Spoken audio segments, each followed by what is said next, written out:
Robert Dale Owen, região e litígio entre este mundo e o outro. Um espírito falando. A sessão realizou-se das 10 às 12 horas da noite de 26 de outubro de 1860. A respeito das portas da sala e da mobília, tomei as mesmas precauções que na sessão precedente. Como nesta, as criadas foram dispensadas.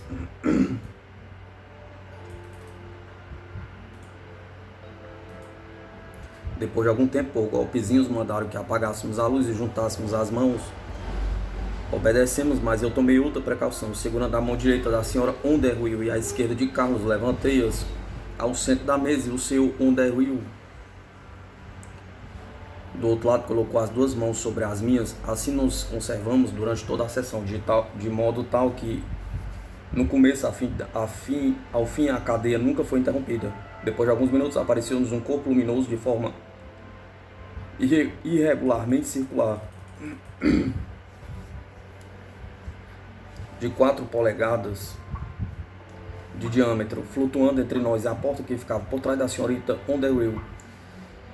Era algo mais brilhante que o observado na sessão anterior, de 21 de outubro. A fim de algum tempo ouviu-se um rumor leve, como o de seda, indicando a aproximação de alguém. A figura desta vez não era tão distinta, e a parte inferior confundia-se com uma nuvem cinzenta. A parte mais brilhante correspondia à posição da fronte. Eu, porém, não pude então distinguir as feições, nem o movimento dos braços. Depois tocaram-me de leve na cabeça, no ombro e afinal, ao mesmo tempo, em 2 pontos, como se o fizessem 2 mãos de pessoa que se achasse atrás de mim.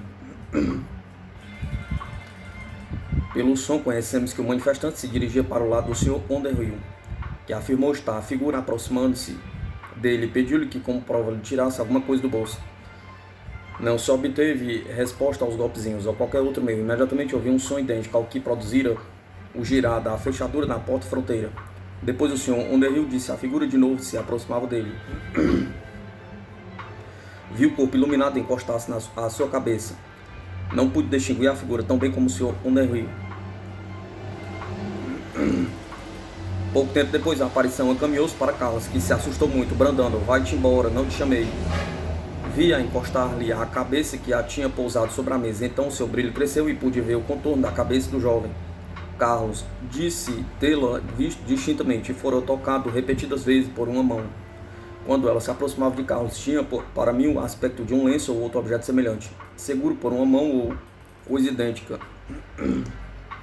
Não vi então a figura quando ela se ergueu atrás de Carlos, como para afastar-se. Na ocasião em que ele gritou assustado, percebi alguma coisa, espécie de mão segurando uma substância iluminada, sobre a qual se projetava aquela sombra, sobre a qual se projetava aquela qual sombra.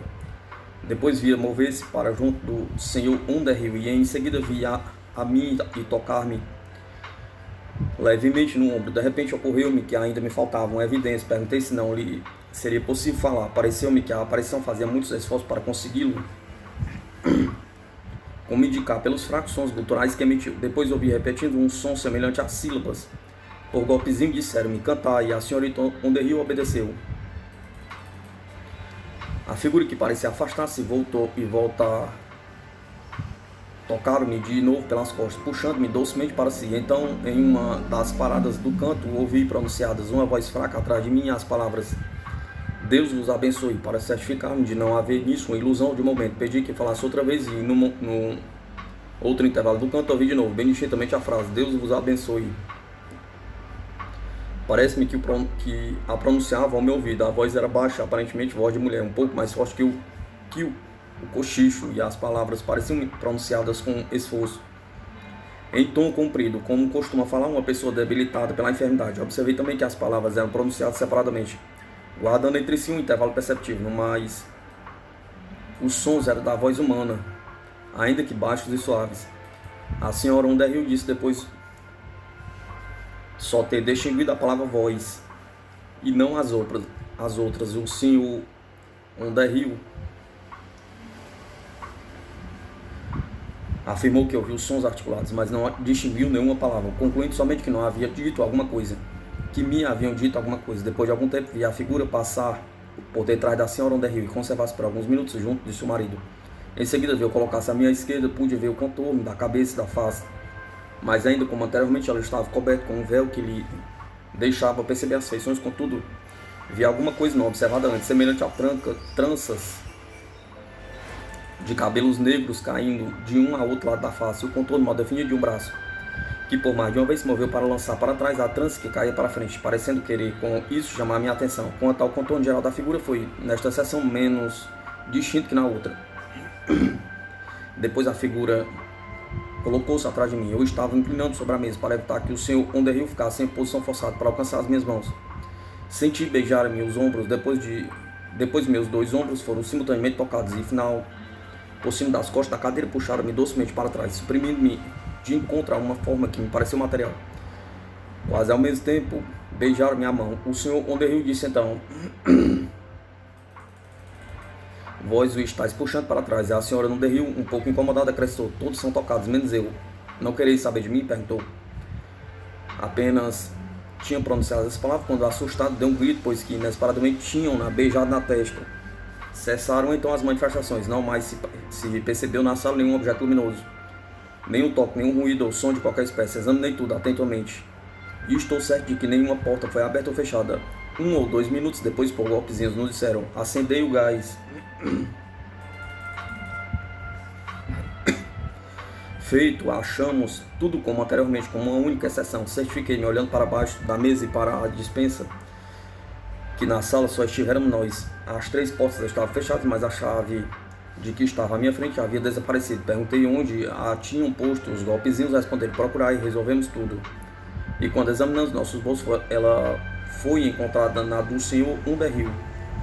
Então a senhora Underhill perguntou se a sua exclamação tinha ofendido o espírito, e este respondeu que não. Disse a senhora Underhill: tenho muito a vê-lo magoado. E a resposta foi: ele apenas intimidou-se.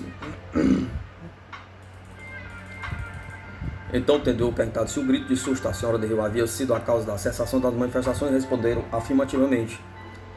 Cumpre notar que o Sr. Underhill tinha pedido como prova que lhe tirasse alguma coisa do bolso. Isso não foi feito, mas ninguém desconhecera que o aparecimento no seu bolso da chave que todos tinham visto na porta, quando ele não tinha saído do seu lugar, era uma prova mais satisfatória do que a pedida.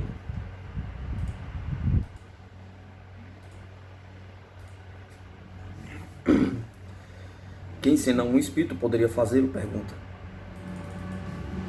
As mãos que pesaram sobre meus ombros e apertaram meus pulsos eram seguramente materializadas, a ponto de poder tirar a chave de uma porta fechada e colocá-la no bolso de um dos assistentes. Todas as portas durante esse tempo conservaram-se fechadas, de modo a ninguém de fora poder entrar na sala, a menos que se admita a suposição absurda de haver um espírito aberto à porta para dar ingresso a algum ser humano.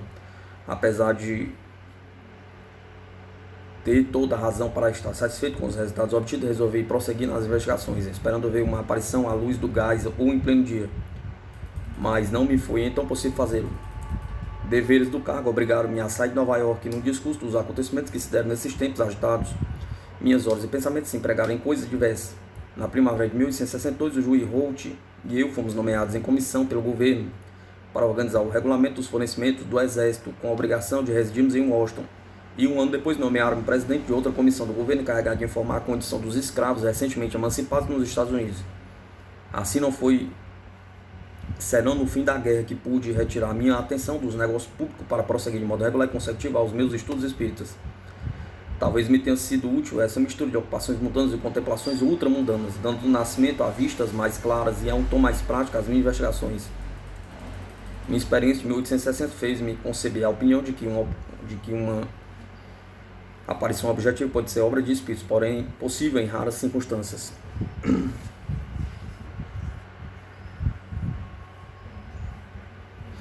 Algumas vezes elas parecem totalmente independentes da ação ou intenção humanas, outras vezes podemos de certo modo promovê-las e mesmo antecipá-las com mais ou menos segurança. O resultado, neste último caso, parece que obtemos alguma coisa de certo modo correspondente a um produto da arte humana, e principalmente da do escultor, mas da escultura em face espiritual, imperceptível somente na parte material e capaz de, no momento, dissolver-se ou desaparecer. O que eu mais particularmente desejava era ter uma oportunidade de testemunhar à luz a formação de tal aparição, seus atos, movimentos de um lugar para o outro e seu desaparecimento. Mas foi só em 1867 que esse desejo foi satisfeito. Durante a primavera desse ano, ouvi falar da senhora B de Boston, já idosa, muito conhecida e estimada naquela cidade. Como exímia professora de música e dança, dizia ela, em círculos privados tinha obtido numerosas aparições objetivas, com a sala parcialmente iluminada. Isso me foi também confirmado por uma senhora muito estimada, que havia assistido a muitas dessas sessões, a senhora Davis, viúva do assaz conhecido e ex-governador de Massachusetts, de quem já me ocupei. A senhora Davis afiançou-me ter plena convicção da sinceridade e desinteresse da senhorita B e da veracidade dos fenômenos que havia testemunhado da residência desta. A senhorita B, segundo diziam, tinha diversas amigas, todas casadas e pertencentes à classe média, que possuía maior ou menor poder mediúnico, principalmente no que se relacionava com as aparições de caráter objetivo. Em muitas ocasiões, na casa de uma ou de outra, ela tinha visto aparições. Nenhuma dessas damas era médico profissional, mas acontecia que, se ocasionalmente se achavam reunidos, os resultados obtidos eram muito interessantes. A senhorita B ofereceu seus espaçosos aposentos e foram observados fenômenos de caráter maravilhoso, apresentando-se grande variedade de espíritos, na maioria estranhos a todos os assistentes e trajados de modo diferentes. A notícia propalou-se e apareceram os pedidos dos curiosos para testemunhar tais maravilhas. Eles foram geralmente aceitos, mas com favor e não a troco de dinheiro. As opiniões variavam, ficando alguns visitantes convencidos e outros na dúvida de se aquilo é uma exibição para mistificar os créditos ou ganhar notoriedade. Isto, como é natural, não foi do agrado das damas supramencionadas, e quando visitei a senhorita B em maio de 1867, soube que há muitos meses as reuniões tinham cessado. Quando, porém, manifestei a senhorita B o meu ardente desejo de investigar o assunto durante alguns dias, a fim de dar os resultados à publicidade, ela acedeu com todo o prazer. Quero apenas dizer-me que alguém que os testemunhe ateste publicamente os fenômenos observados, e posso garantir que nenhum outro interesse, a não ser o desejo de propagar uma verdade, nos guie na produção destes trabalhos, a fim de afastar toda qualquer suspeita. As primeiras 2 ou 3 sessões somente compareceram algumas damas, e a senhora B foi de opinião que a interrupção das sessões regulares tinha enfraquecido seus poderes. Apenas conseguimos obter golpezinhos e alguns fenômenos fosforescentes. Peixes, porém, de caráter notável, estrelas brilhantes se mostravam sob a figura de um dos médios. Uma faixa de luz rodeou a cabeça da outra. A palavra esperança apareceu escrita nas costas da mão de uma terceira. Essas aparições eram brilhantes e podiam ser vistas à distância de 20 pés, na sala fracamente iluminada.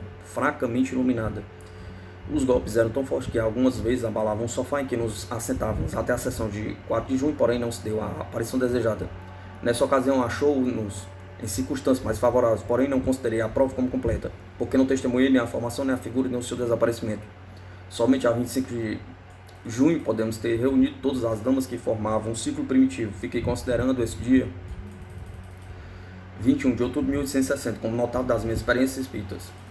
Uma aparição de roupas brilhantes. Os aposentos da senhora B, que ocupavam todo o terceiro andar de uma casa da esquina da rua Washington, em Boston, constavam de vasto compartimento de 30 pés de frente por 35 de fundo, comunicando-se por uma porta com sala de visitas com 20 de pés de comprimento e 25 de largura. Em cada um desses 2 compartimentos havia uma porta dando para o corredor, aonde vinham ter a escada. O compartimento de frente recebia luz por 8 janelas, das quais 4 davam para a rua Washington e 4 para um pátio. Como nem as cortinas nem as portas das janelas eram fechadas durante a sessão, esse compartimento tinha na rua a luz precisa para que uma pessoa sentada na sala de visitas e alguns pés da porta pudesse ver distintamente os contornos das figuras que aparecessem e se movessem no compartimento da frente, não sendo, contudo, a luz bastante forte para se discriminar as feições, a não ser a pequena distância. Destinado ao exercício de dança, o soalho do compartimento não era forrado com tapete nem encerrado, de modo que o som dos passos era ouvido perfeitamente.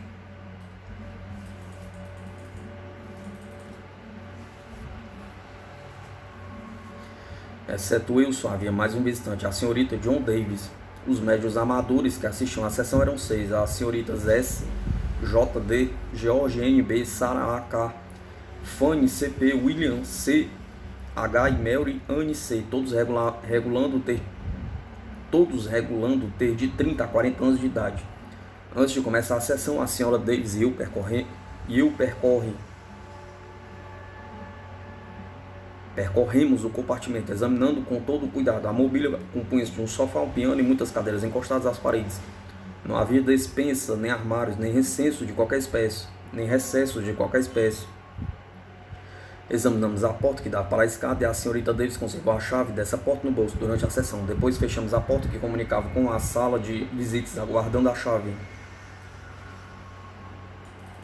Assentamos na sala de visitas juntamente em frente da porta, ficando a senhorita Davis e a senhorita B e eu num sofá colocado a 4 ou 5 pés da mesa. E os 6 médios, 3 de cada lado, no mesmo sofá. A porta da entrada tinha as vidraças cobertas com cortinas de renda, de modo que do ponto em que me achava, podia, através delas, ver 3 das 4 janelas que davam para a rua Goston. E o canto da sala eles ficava à direita. Tudo esteve quieto. Na primeira parte da sessão, que começou pouco depois das 8 horas, apenas notaram-se alguns golpezinhos e luzes fosforescentes.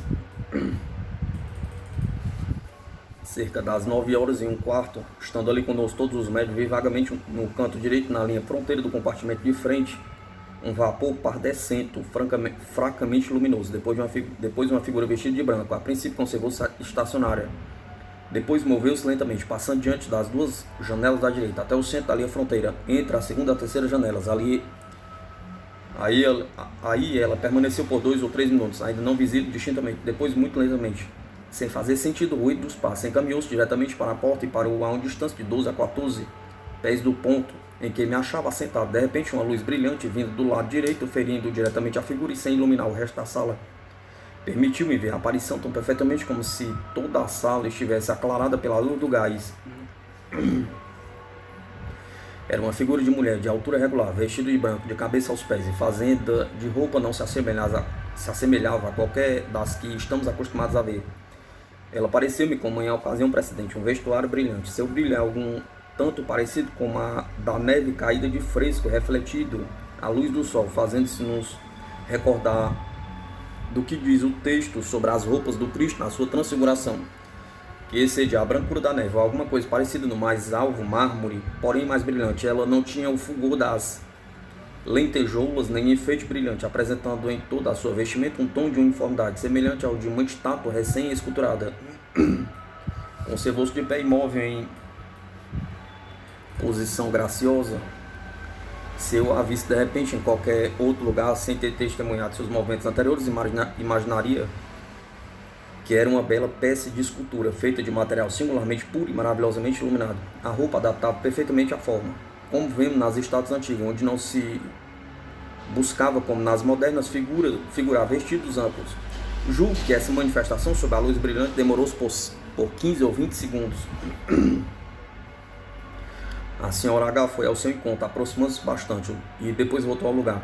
A figura a acompanhou, e quando ela tenta transportar a porta, parou à direita. A aparição avançou, como deslizando na sala de visitas, até uma distância, qual pude avaliar de 2 ou 3 pés. Aí parou.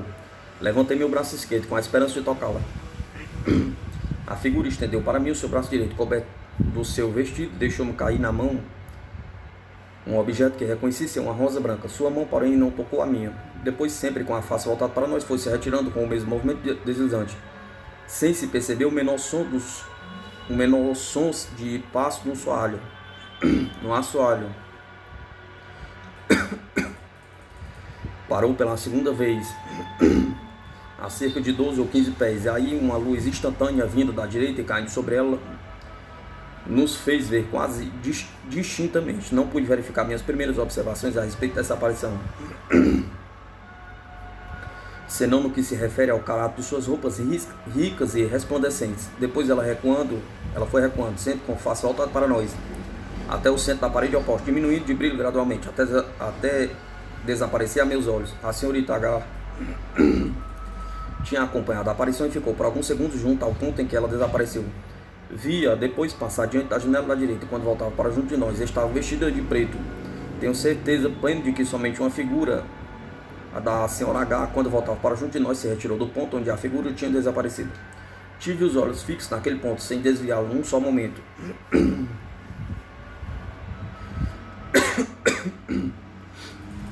E a luz vinda da rua era tal que tornava impossível que qualquer objeto, branco ou preto, passasse diante de uma das janelas sem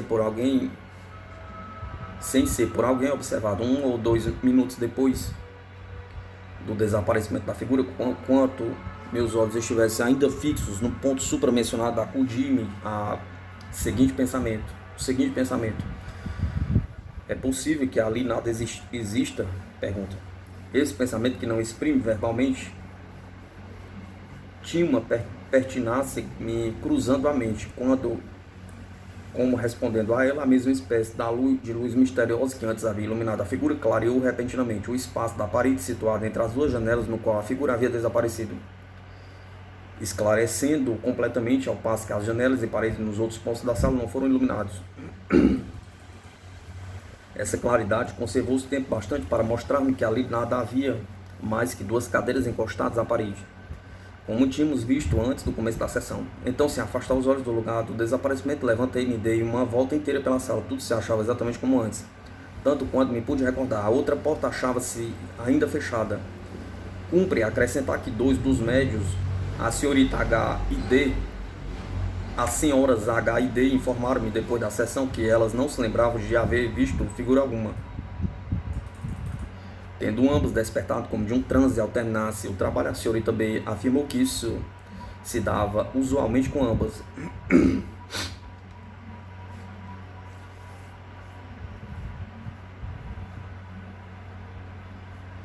Não julgo que algum dos assistentes tenha percebido a formação da figura tão cedo quanto eu, mas as observações que segredavam as damas que estavam junto de nós, enquanto a figura avançava e se retirava lá está para o verde aquela luz, me fizeram conhecer que elas estavam vendo o mesmo que eu. Isso me foi depois confirmado por todas as senhoras, menos a senhora H e D. Todas as outras haviam observado a súbita iluminação do ponto onde a figura desaparecera. Como da outra vez, devemos ter presente que durante a sessão, apesar de ter profunda a impressão produzida de ser mais solene que tudo quanto se possa dizer, nenhum de nós experimentou a emoção do medo. O sentimento que em nós predominava era um profundo desejo de que o trabalho não fosse interrompido, que a sessão não terminasse sem termos obtido uma evidência incontrovertível do fato de terem as aparições um caráter espiritual.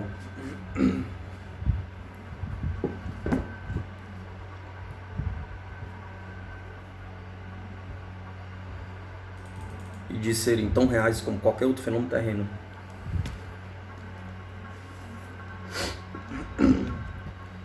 O que por tipologia nos comunicaram depois da sessão foi que era Violeta quem se havia manifestado 7 anos antes em uma sessão com Kate Fox. Eu tinha a promessa de que um dia, quando as condições fossem favoráveis, ela me apareceria.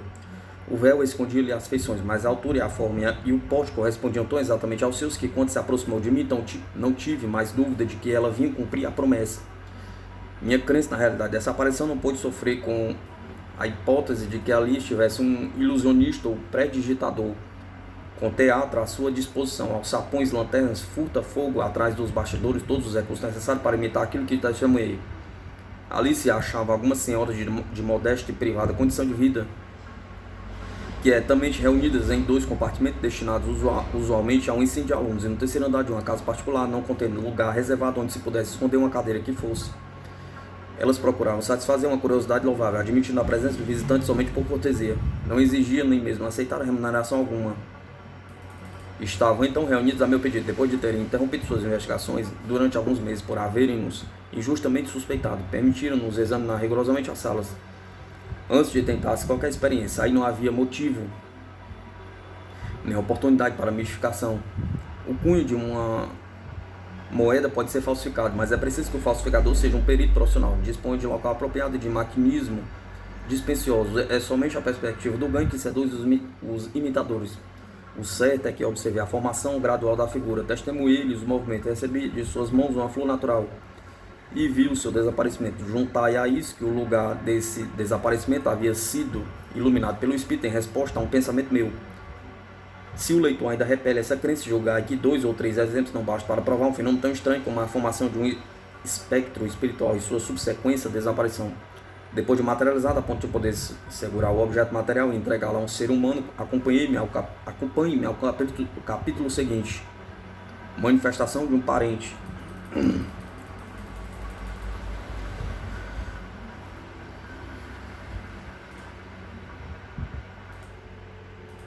homem de ciência experimentado no seu laboratório antes de oferecer ao mundo o resultado de uma experiência importante.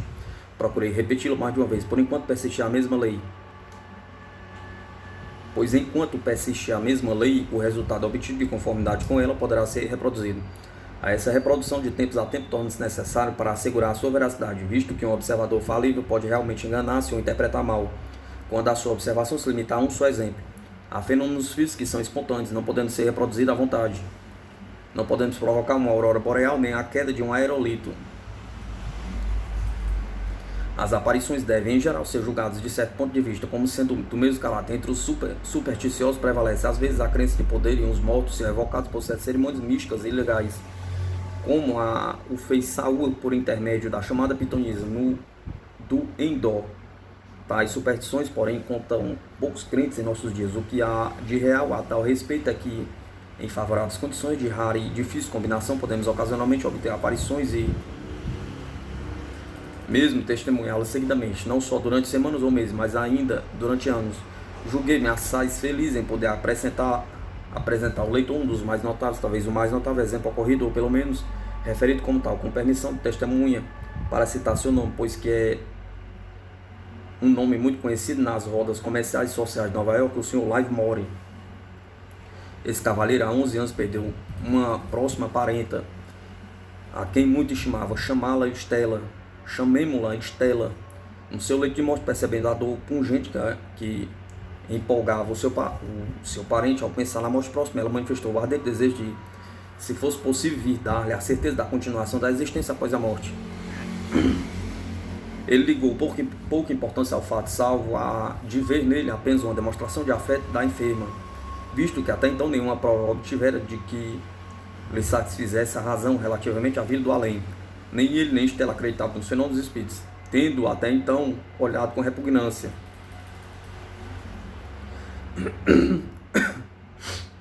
Quando o Sr. Livemore se viu só, seu extremo desgosto era agravado pela ideia da eternidade da separação, manifestando-se em termos amargos ao seu amigo Dr. John F. Gray, que tinha sido médico de Estela desde os tempos de sua meninice. Esse cavaleiro, um dos mais antigos crentes dos fenômenos ultramundanos, sugeriu-lhes que havia um remédio capaz de lhe aliviar as penas, caso se resolvesse a tomá-lo. A resposta foi uma desdenhosa invectiva contra o espiritismo e suas ilusões, continuando ela a sofrer abatido e desesperado.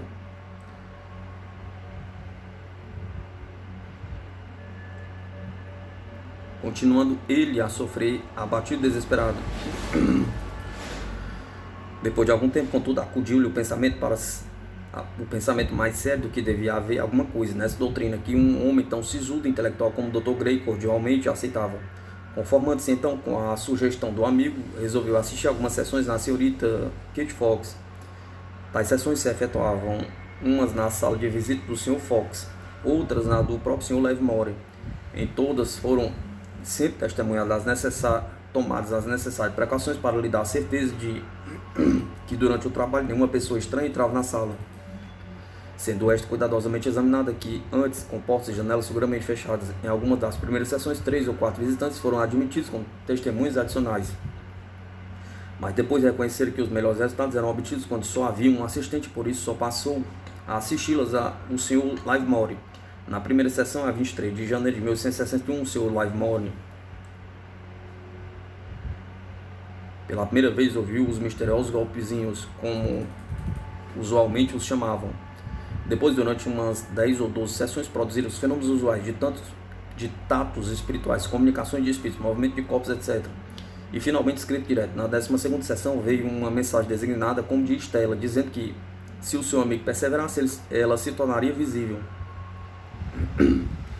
Depois, durante mais de uma dúzia de sessões, apareceram luzes fosforescentes, mostrando-se e sumindo com intervalos, até que na 24ª sessão, a 14 de março, viu-se o contorno mal definido de uma figura. 3 dias depois receberam a seguinte mensagem: sei que posso tornar-me visível. Reuni-vos amanhã à noite. Assegurai-vos bem das portas e janelas, porque quero, para o vosso bem e dos outros, dar uma prova acima de toda dúvida.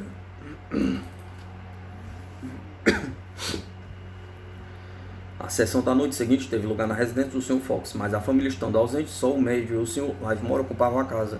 Este selou fechou, selou as portas e janelas e colocou pesadas peças de mobiliário contra aquelas.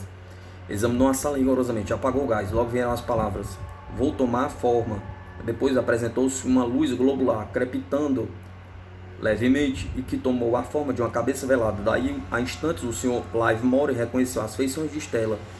Depois uma figura foi vista, iluminada com a cabeça por luzes fosforescentes ou elétricas, vinda de diversos pontos da sala. Durante todo esse tempo o Sr. Livemore conservava presas as mãos da Major. Então o modo de produzir os golpezinhos foi mostrado. Uma bola luminosa das dimensões de uma laranja com um bico embotado apresentou-se, saltando de uma para outro ponto da mesa e produzindo um golpezinho logo que a tocava. Uma prova real.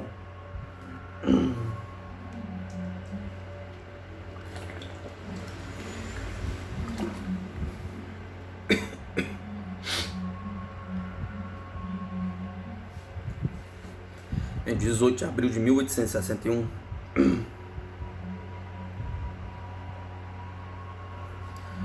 o vento sudoeste, a atmosfera limpa, depois de estar absolutamente seguro do que se referia a portas e janelas, assentamos-nos perfeitamente tranquilos e esperamos cerca de meia hora.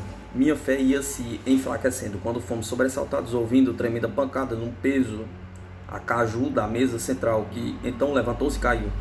A porta foi violentamente abalada, as janelas abriram-se e fecharam-se e todos os móveis da sala pareceram mover-se. As perguntas eram respondidas por fortes pancadas nas portas, nos vidros das portas, nos vidros, das janelas, no teto, por toda parte. Uma substância luminosa semelhante a gaze levantou-se do solo para detrás de nós. Moveu-se pela sala e parou à nossa frente. Vigorosos sons elétricos fizeram-se ouvir. A gaze luminosa tomou a forma de um pano que se prendia ao pescoço. Tocou-me, afastou-se e aproximou-se de novo. Reconheci um corpo oblongo, côncavo, do lado voltado para nós. Sendo nessa cavidade a luz muito brilhante. Encarei-a fixamente, mas não tinha as feições de uma pessoa. Ela recuou e de novo se aproximou. Pude então distinguir um olho. Pela terceira vez ela moveu-se para longe, acompanhada pelos sons elétricos. E quando veio para junto de mim, sua luz era mais viva e a gaze tinha mudado de forma, parecendo segurar por mão de mulher, que com ela escondia a parte inferior do rosto, deixando descoberta a parte superior. Era a própria Stella, eram seus olhos, suas feições, sua expressão de íntimo amor à perfeição. Passada a emoção que este reconhecimento momentâneo me provocou em minha alma, soaram por todos os pontos da sala seguidos golpezinhos, como se um auditório invisível assim nos quisesse manifestar os seus aplausos. A figura reapareceu muitas vezes, tornando-se o seu reconhecimento cada vez mais perfeito. Depois de sua cabeça apoiou-se na minha, caindo-lhes os cabelos sobre a minha face. Eu e a senhorita Fox, cujas mãos conservava presas durante todo esse tempo, nos assentamos uma vez, cerca de 10 pés da parede da sala, com as faces voltadas para ela. A luz moveu-se em direção a um ponto situado a regular distância de nós da parede. As crepitações elétricas aumentaram, a parede foi aclarada e apresentou-se uma figura completa de mulher, cobrindo aquele ponto da sala e trazendo aparentemente uma luz em uma das mãos. A forma conservou-se visível por mais de meia hora, distinguindo-se perfeitamente cada um dos seus movimentos. Depois veio-nos a seguinte mensagem: "Ides ver-me erguida do solo." Imediatamente, com todo o seu brilho, a figura subiu até o teto, aí ficou suspenso por alguns minutos e depois, descendo serenamente, desapareceu.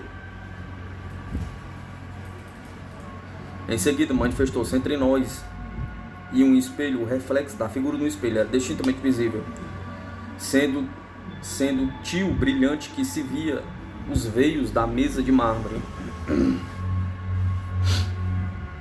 sobre a qual estava o espelho. Nessa ocasião caiu um forte aguaceiro, e pelos golpezinhos nos disseram: "A atmosfera mudou, não posso conservar a forma." E logo a luz e a figura desapareceram. Na sessão que se efetuou 2 dias depois, recebemos a seguinte comunicação: "Meu coração está repleto de alegria. Agradecemos àquele que nos concedeu tão grande favor. Compreendi o vosso coração. Em vez de sombras aqui que aí se achavam, está hoje a luz que exalta. Sede feliz, nada temais. A paz convosco, Stella."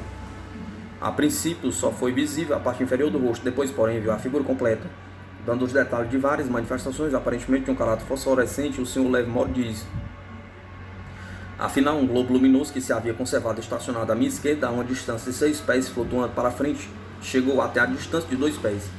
Ele era violentamente agitado, todo fazia ouvir sons crepitantes, e com a sua luz tornou visível uma figura. Apresentava a cabeça e o rosto de Stella, com as suas feições e todos os seus lineamentos aperfeiçoados, espiritualizados, com um tipo de beleza que nenhuma imaginação pode conceber, nenhuma pena descrever. Nos cabelos que pareciam cuidadosamente tratados, só traziam uma rosa branca. A cabeça inteira e a face desapareceram, depois tornaram-se visíveis, repetindo-se isto umas 20 vezes.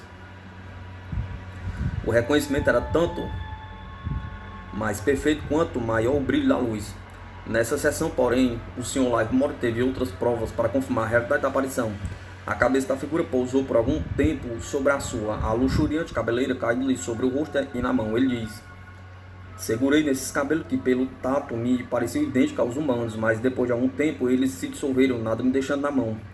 Das duas outras descrições me apresenta tomam acidentalmente o seguinte: 2 de junho de 1861.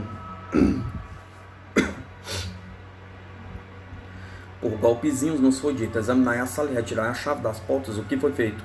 Apenas tínhamos assentado, deram-se violentos movimentos sucessivos, a princípio de pancadas em vários pontos da sala, depois ruídos crepitantes na mesa, semelhante a trovões em miniatura, ou a pesadas descargas elétricas. Veio depois um som semelhante ao frufo de seda. Uma figura parou diante de mim, atuando sobre todas as fibras do meu organismo. Seguiram-se golpes embaixo da minha cadeira, toques nos ombros, e a figura inclinando para frente. Colocou a mão sobre a minha cabeça. Uma luz brilhante surgiu por trás de nós e se elevou acompanhada de ruídos elétricos. Beijaram-me na cabeça e uma nítida substância luminosa passou acima de mim. Imediatamente, erguendo os olhos, reconheci o semblante de Stella, perfeitamente visível diante da luz, que vibrava rapidamente, espargindo raios sobre essa figura de beleza incomparável a qualquer outra que se possa imaginar em seres terrenos. Ela fitou-me com expressão radiante de ternura. Nessa ocasião, a senhorita Fox ficou tão excitada que as suas exclamações de admiração e prazer parecem momentaneamente perturbar a manifestação,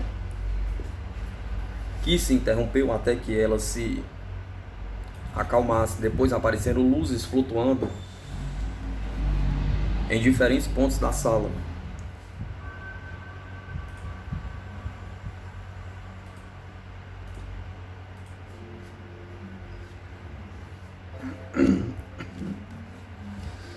Uma carta de jogar que eu tinha na mão foi me arrebatada e depois restituída visivelmente.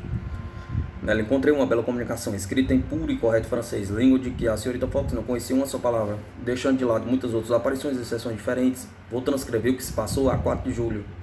O ambiente estava fresco e agradável, o vento soprava de noroeste. Depois de dar os detalhes de alguns fenômenos de som menos importância, o Sr. Livemore diz: ouvimos distintamente o frufo da sede e depois se levantou alguns pés. Acima da mesa, uma luz tão viva que iluminava todos os objetos vizinhos.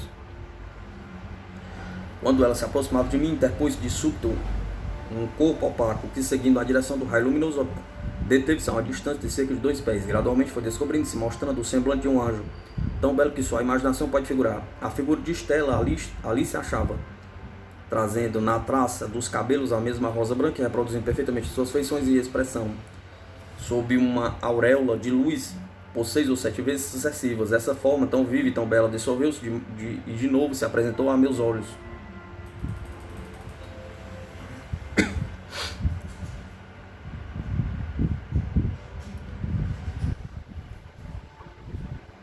Depois de um quarto de hora, a figura e a luz desapareceram, mas daí a pouco mostraram-se de polvo num dos cantos da sala, tão brilhantemente que todas as peças da mobília naquela parte tornaram-se distintamente visíveis. Depois surgiu uma figura de mulher perfeitamente visível, de proporções naturais, com as costas voltadas para nós e um véu aparentemente de gaze brilhante, cobrindo-lhe a cabeça e caindo até os joelhos. Pedi-lhe que erguesse o braço e ela o fez de modo gracioso. Nenhuma pena pôde descrever a esquisita, transcendental beleza do que vimos essa noite. Não sei como se possa rejeitar ou explicar de outro modo evidências semelhantes às supracitadas, mesmo que a narração se limitasse ao que acabamos de reproduzir.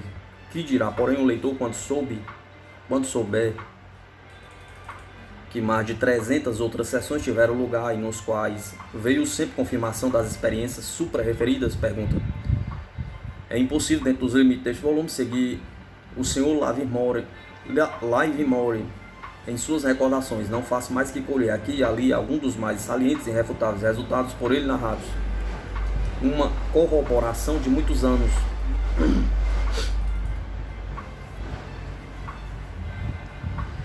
Aqui se mostra alguma coisa relativa à semelhança deste mundo com o outro.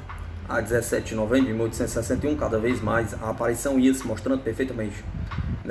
Nessa noite, a figura de Stella veio envolta em flutuantes vestido de gaze branco e brilhante. Sua mão, colocada à altura do queixo, segurava um maço de flores, ficando o pescoço e os seios cobertos completamente de rosas e violetas.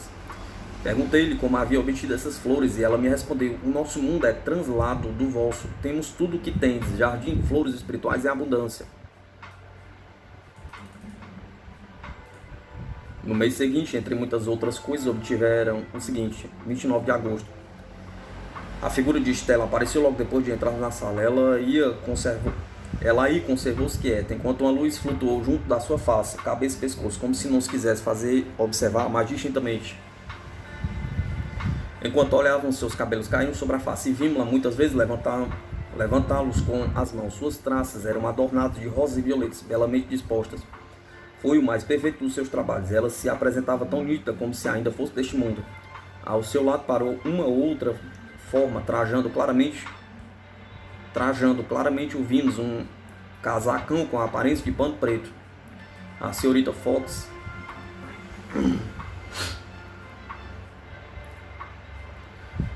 assustou-se e ficou muito nervosa e ainda por outras razões.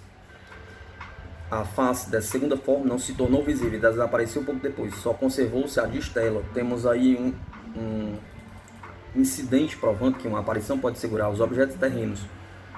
Como a noite estivesse quente, o Sr. Livermore tinha trazido uma ventarola que colocara sobre a mesa à sua frente. A figura tomou-a dali e apresentou-se em várias posições, ocultando às vezes com ela uma parte do rosto. O Sr. Livermore acrescenta: nessa sessão a figura conservou-se visível por espaço de hora e meia.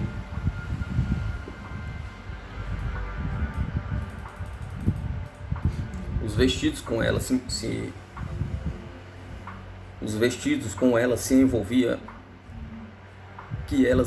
era de uma substância que conquanto se dissolvesse em nossas mãos, tinha alguma coisa de material. Outubro 4. A figura de Stella apresentou-se clara e perfeitamente definida. Uma luz flutuou pela sala e ela acompanhou-a deslizando no ar, acontecendo uma vez que em seus vestidos brancos roçaram na mesa, seriam um lápis e o papel e outros objetos leves lançados no chão. O Dr. Franklin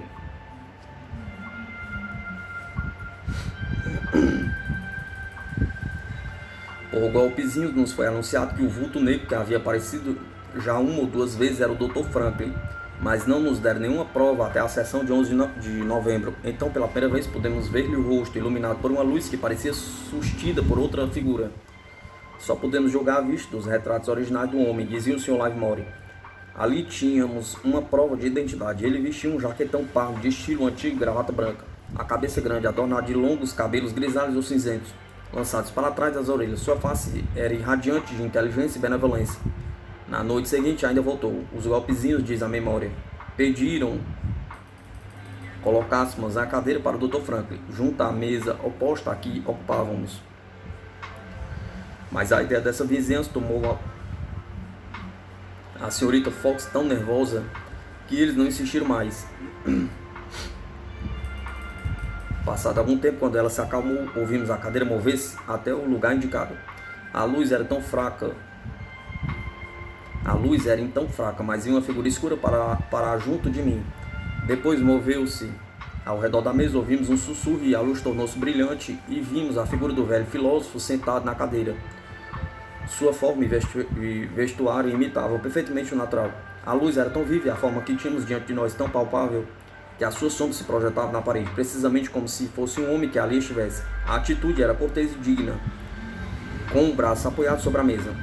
Uma vez se inclinou para frente, em direção a nós, e observei que os cabelos grisalhos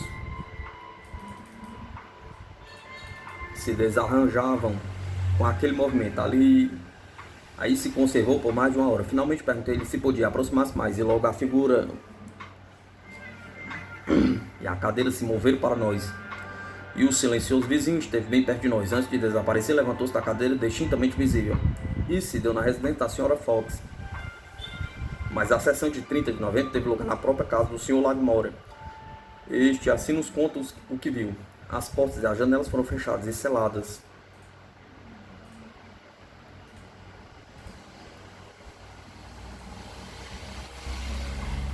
Sentimos fortes abalos e sons elétricos. Uma cadeira moveu-se. Pediram-nos fósforos e nos tiraram da minha mão. E os tiraram da minha mão quando os apresentava, estendendo o braço. Depois de algum tempo, ouviu-se o friccionamento dos fósforos, dos quais dois de várias tentativas, um incendiou-se. À sua luz vimos que quem o segurava era a figura que suponhamos de Franklin, que se mostrou perfeitamente vestido como da outra vez, apenas agora mais distinta a cor do casaco. Com a luz do fósforo, a figura desapareceu. Depois reapareceu, sempre à luz de fósforos, por umas 10 ou 12 vezes. Na terceira vez trazia à cabeça o meu chapéu, como faz uma pessoa viva. Depois passou de sua cabeça para mim. Na última vez que apareceu a figura de Stella, mostrou-se apoiado sobre seu ombro, mas a senhorita Fox ficou muito nervosa e suas exclamações, ao que parece, motivaram o desaparecimento das duas figuras. Em seguida, recebemos esta comunicação. Trabalhamos muito para conseguir isso. Agora já podeis dizer que me viste à luz terrena. Voltarei noutra prova. BF. Essa promessa foi cumprida a 12 de dezembro, ainda na residência do Sr. Lagmora. Dizia a ata. Sessão em minha própria casa. Eu tinha adquirido uma lanterna furta-fogo que podia projetar sobre uma parede situada a 10 pés de distância um círculo luminoso de 2 pés de diâmetro. Coloquei a lanterna acesa sobre a mesa e segurei as mãos da médium. De repente a lanterna elevou-se no ar e fomos convidados a segui-la. O espírito segurava a lanterna, precedendo-nos. O contorno dessa forma espiritual era distinto. Suas roupas brancas se arrastavam no chão. A lanterna foi colocada sobre uma secretária e ficamos diante de uma janela situada entre a secretária e um grande espelho. Depois a lanterna levantou-se de novo, ficando suspensa cerca de 5 pés do solo, entre a secretária e o espelho. E à sua luz distinguimos a figura de Franklin sentada numa poltrona junto à janela, defronte de uma cortina escura. Por cerca de 10 minutos, a luz da lanterna suspensa se projetou sobre o seu rosto e sobre o seu vulto, de modo que tivemos tempo bastante para examiná-los. A princípio, o rosto parecia natural, o cabelo real, os olhos brilhantes e tão nítidos que claramente lhes via o branco. Notei, porém, que gradualmente a aparição, inclusive dos olhos, era prejudicada pela ação da luz terrena e cessou de apresentar o aspecto de vida com a qual tínhamos visto sob a luz espiritual. Muitas vezes pediram que eu grudasse a válvula da lanterna a fim de que esta emitisse mais ou menos luz, o que eu fazia enquanto ela estava suspensa ou sustentada pelo poder espiritual. Quando terminou a sessão, encontramos escrito sobre uma carta de jogar o seguinte: meu filho, buscamos beneficiar o mundo. Foi para isso que eu trabalhei. BF. Observamos também nessa sessão outro estranho fato sucedido incidentalmente. É o seguinte: as flores espirituais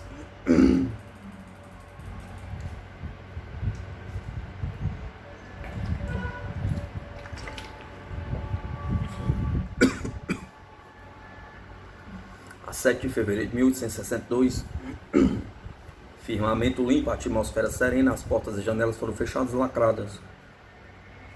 Uma carta de jogar que trazia comigo foi tirada do bolso. Uma luz brilhante levou-se sobre a mesa e vimos a carta subtraída, em cujo centro tinham fixado alguma coisa que parecia um ramo de flores. A luz extinguiu-se depois e foi-nos feito pedido de acender o gás. As flores eram uma rosa vermelha com folhas verdes e miossotes, muito belas e aparentemente reais. Examinei-as durante muitos minutos, em diversas ocasiões, diminuindo ou aumentando a luz do gás por 5 ou 6 vezes.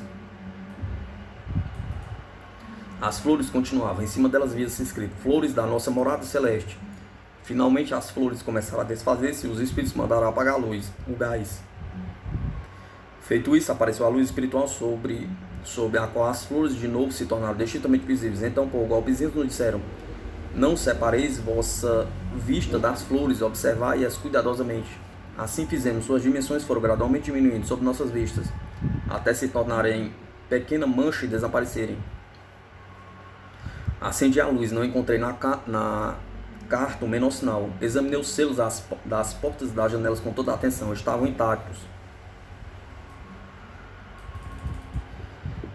Ainda outro fato acontecido na sessão de 3 de novembro de 1862. Os cabelos da figura de Estela desdobravam-se soltos ao redor de sua face. Levantei-os para vê-los melhor, quando ela se ergueu no ar e passou por cima da minha cabeça. Seu vestido roçou minha cabeça e minha face.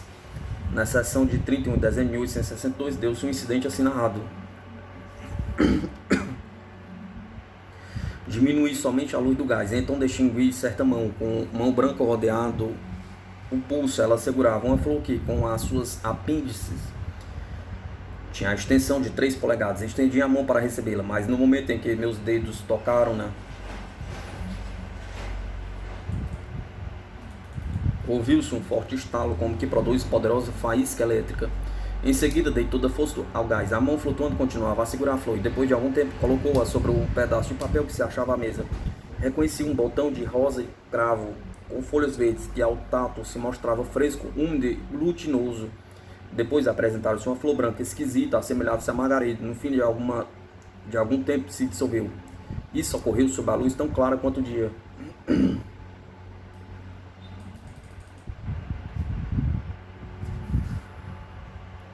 Sobre a sessão de 21 de outubro de 1863, o Sr. Livermore diz: trouxe comigo a lanterna furta-fogo. Acima descrita apenas apareceu a figura de Estela. Projetei a luz sobre ela. O espírito perdeu um pouco de sua força, mas conservou-se firme durante o tempo em que dirigia a luz sobre sua face. Olhei olhos em diferentes pontos do vestuário. Depois desapareceu e recebi a seguinte comunicação: lutei com grandes dificuldades para não perder a forma. Observação que todas as experiências acima descritas só foram testemunhadas pelo Sr. Livermore e o médium, e que a prova seria mais completa se outras pessoas tivessem sido admitidas às sessões. Isto se deu nos últimos anos em que se efetuaram as outras sessões.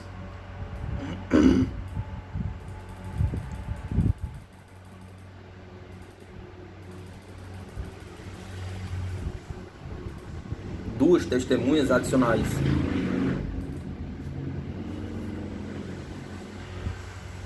Todos os que têm experiência das investigações espíritas conhecem bem que a admissão de novo assistente a um grupo diminui, por algum tempo, o seu poder, demorando e enfraquecendo os fenômenos. Às vezes, isso anula para sempre a sua produção. Outras vezes, porém, depois de algumas sessões, o novo hóspede parece gradualmente entrando nas condições magnéticas do círculo, e os fenômenos readquirem vigor.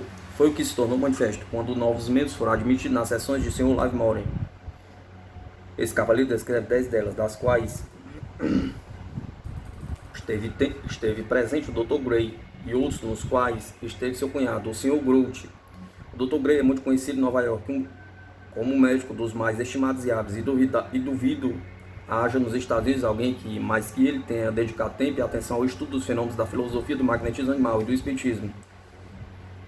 A primeira vez que compareceu ao circo do Sr. Livermore foi à sessão de 6 de junho de 1862. Nessa ocasião apareceu a figura do Dr. Franklin, mas evidentemente com muita dificuldade, sem a clara expressão habitual. Os cabelos e a roupa, contudo, se mostraram como dantes, e o Dr. Gray tocou-os com a mão. Uns dias depois, o Dr. Gray apresentou-se pela segunda vez, e nessa ocasião a figura do Dr. Franklin mostrou-se muitas vezes, mas suas feições a princípio não eram reconhecíveis, e de outra vez somente se via uma parte do rosto, apresentando um aspecto disforme e desagradável, o que nunca se havia dado nas anteriores sessões do Sr. Livermore. Estela não se manifestou em nenhuma das sessões. Da terceira vez, 25 de junho, a figura do Dr. Franklin mostrou-se perfeita e foi reconhecida pelo Dr. Gray. Durante a quarta sessão, havia uma mensagem dizendo que se podia, com o fim de o examinar, cortar a tesoura um pedaço das vestes do espírito. O Dr. Gray e o Sr. Livermore aproveitaram-se dessa permissão. Uma vez o tecido se mostrou bastante forte, de modo a poder ser puxado sem rasgar-se, e pôde ser completamente examinado antes de dissolver-se.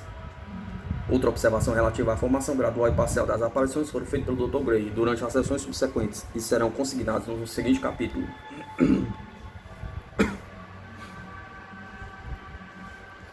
Nas sessões subsequentes, a figura do Dr. Franklin apresentou-se ao Dr. Gray, tão perfeitamente sob uma luz tão brilhante como não se tinha dado antes com o Sr. Livermore. Stella só se mostrou ao doutor uma vez, na sessão de 10 de novembro de 1865, em casa do Sr. Livermore. Ela veio com a cabeça coberta por tenue e transparente véu branco. A parte inferior dos vestidos era flutuante e mal definida. O Sr. Grote esteve presente à sessão de 28 de fevereiro de 1863. Foi ele quem segurou as mãos da médium. Apenas apagou-se o gás. O Sr. Livermore foi puxado, aparentemente por mão grande, para o sofá da qual se achava o Dr. Franklin, iluminado pela luz que surgira no solo. Quando o Sr. Grote viu e convenceu-se de que ali estava a aparência de uma figura humana, dirigiu-se logo às portas, a fim de verificar se estavam fechadas. Ao voltar, apalpou o vestuário da figura. Parece, porém, que ele era de um temperamento cético, pois uma semana depois voltou resolvido a precaver-se melhor. Ele próprio encarregou-se de fechar as portas e janelas, dizendo que não seria iludido. Desta vez, a figura do Dr. Franklin apareceu-lhe mais vivaz que antes. Trazia na mão uma luz, como para facilitar o exame. E o descrente Tomé ficou plenamente satisfeito. O Sr. Grote, que desde o começo da sessão segurava as mãos do Sr. Livermore e da Sra. Fox, aproximou-se da figura. Viu-a e tocou-a, e semelhante ao apóstolo, firmou sua convicção. Na sessão de 1º de maio de 1863, estiveram presentes o Dr. Gray e o Sr. Grote. A forma do Dr. Franklin mostrou-se perfeita e foi plenamente reconhecida por ambas. Na sessão imediata, na qual o Dr. Gray foi o único visitante, a figura apareceu no ar, cerca de 2 pés acima da cabeça do Dr. Gray, como se inclinando e olhando para ele. Vinha envolta em manto escuro e por algum tempo flutuou pela sala. O Dr. Gray, apesar de já familiarizado com os fenômenos espíritos, declarou estupenda essa manifestação.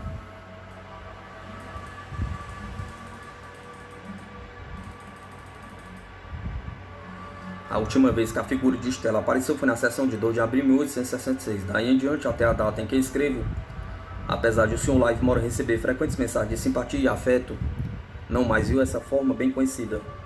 A primeira coisa que ocorrerá à mente de todo homem reto que deseja ardentemente o bem da humanidade é que, admitida a estrita veracidade dessa narrativa, as testemunhas desse fenômeno, sem exemplo, particularizados com todas as circunstâncias de tempo, lugar e modo pela qual se produziram, não têm o direito moral de impedir que o mundo creia nessas experiências permitidas por Deus.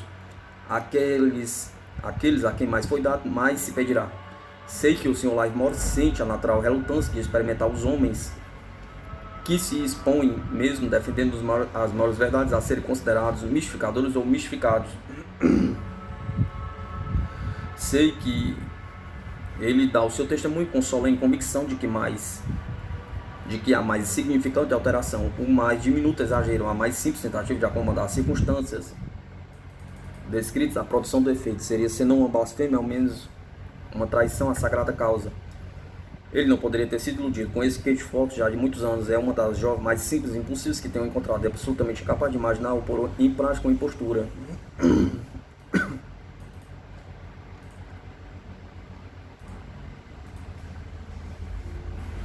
O Dr. Gray, que conhece desde menino, escrevendo a um amigo da Inglaterra acerca das experiências do Sr. Livermore, em janeiro de 1867, diz: a Sra. Fox, o médium, é de uma integridade de conduta exemplar, fazendo evidentemente tudo o que podem a todo tempo para promover uma prova segura e uma justa decisão a respeito desses fenômenos. Mesmo, porém, que ela fosse a mais manhosa das impostoras, as circunstâncias concomitantes teriam inutilizado todos os seus planos. O local da experiência era cada vez escolhido pelo Sr. Livermore, quase sempre em sua própria casa. As portas e janelas eram fechadas e lacradas, as mãos da médium ficavam seguras durante a parte mais importante das manifestações. Finalmente, as experiências se prolongaram por 6 anos completos. Foram observadas em 388 sessões e em todas as variedades de circunstâncias. A ideia de tão persistente impostura é, em tal caso, um absurdo. Resta a hipótese da alucinação, de que tão frequentemente se lança mão, em último recurso, mas aqui ela está singularmente deslocada. O Sr. Livermore é, no rigoroso sentido da palavra, um homem prático. Durante mais da metade da sua vida, mesmo até hoje, ele tem se ocupado de empresas financeiras e indústrias de uma grandeza e caráter muitas vezes colossais, tendo sido nelas, como o mundo pode apreciar, uniformemente bem sucedido. Ao tempo de suas experiências espíritas, ele estava empenhada em vastas operações que exigiam constante vigilância e lhe impunham pesada responsabilidade. Não é, pois, um sonhador mergulhado em seus estudos, retirado do mundo e só vivendo dos seus pensamentos. Não é um teórico sustentando um sistema favorito, é apenas, e apesar de ter firmes convicções, não é um entusiasta. O Dr. Gray, escrevendo para um periódico inglês em 1861, diz: além do seu caráter perspicaz e próprio, o Sr. Livermore é uma testemunha importante dos fatos que ele narra, porque não é sujeito a ilusões e alucinações que se supõem ligadas ao trânsito ou às condições estáticas. Conheça a sua robustez e sou seu médico.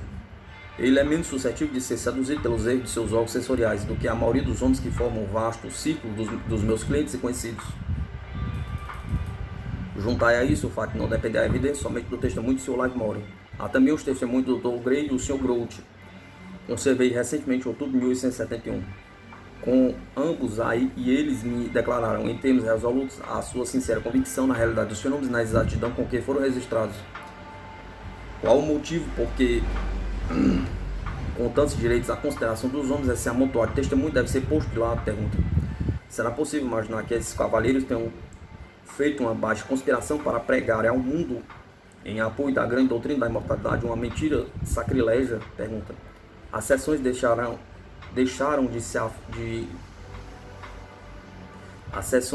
de se efetuar? Pergunta. Deixarão de se efetuar? Pergunta. Ou se elas se deram, nenhuma figura foi vista, tocada e examinada durante meses e meses, durante anos e anos? Pergunta. Não será mais que ignóbil fábula a história das centenas de aparições e desaparições, que é a luz terrena, que é a luz espiritual, de suas flutuações no ar, de seus milhares de atos, demonstrações, mensagens escritas por mão não humana? Pergunta. O que se passou nesses 6 anos será uma falsidade? Pergunta. Que o leitor por si mesmo resolva a questão. Eu, contudo, não deixarei de emitir minha opinião de que toda aquela que sustenta uma tal hipótese como suficiente para rejeitar essas provas de continuação da existência do homem no outro mundo e do seu poder ocasional de se comunicar com a Terra, firmará um precedente que, se for adotado consistentemente, destruirá toda a confiança racional do testemunho humano.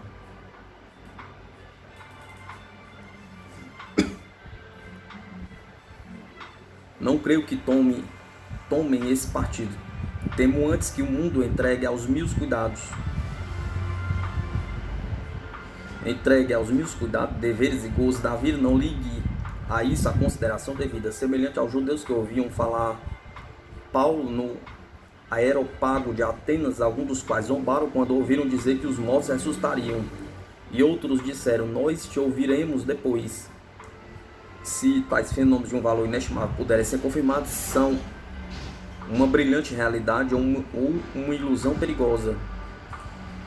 Robert Dallin Ogle, Região e Litígio entre este mundo e o outro.